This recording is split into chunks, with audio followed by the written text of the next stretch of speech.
Sandringham Hospital is one of the few remaining community hospitals in Melbourne. It plays an important role in providing health services to residents living in the city's Bayside suburbs, with a particular focus on the area's youngest citizens.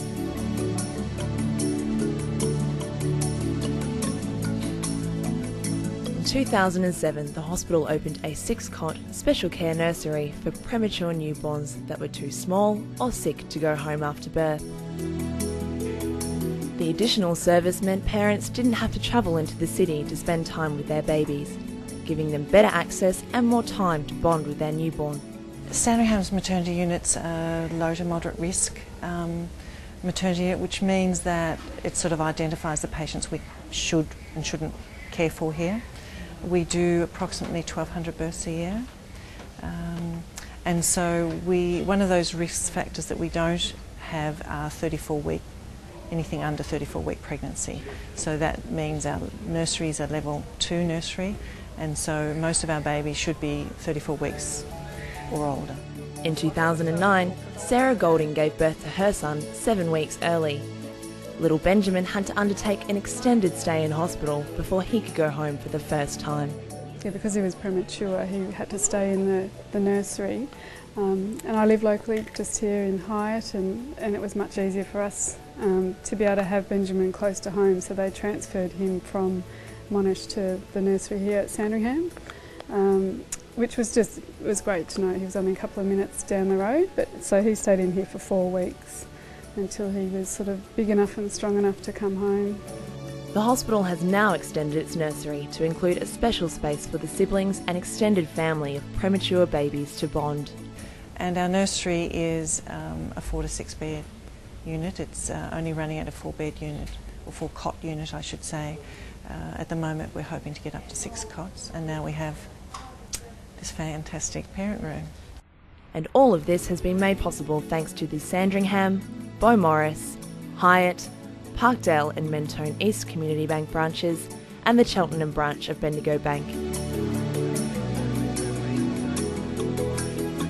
whose combined efforts saw the hospital receive a $50,000 grant.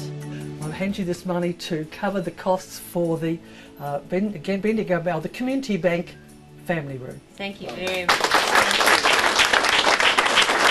Be a really nice space, I think, for the families to be able to use, and just to have that opportunity to have some privacy when you are first getting the babies out of the cot and having a cuddle will just be amazing. I think the families will really appreciate it. Every few weeks I sent something out about how we were going and what was going to be happening, and eventually all of the branches came on board. The family room has specialist feeding chairs with privacy curtains and toys for the older children. You know, without that parent room, it's busy and not very restful. These women have often had caesarean sections to have their babies, and so they're recovering themselves, and they can be here all day. Much like Bendigo Bank's community bank branches, the hospital is always in consultation with local community groups to ensure it meets the needs of local people.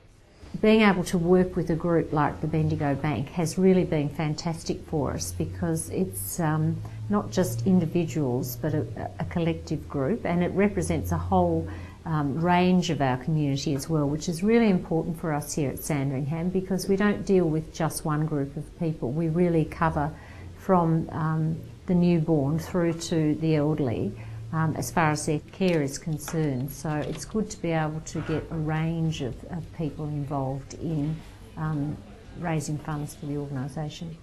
Our local bank has to earn its money locally. It's not a philanthropic adventure. It's a community building adventure.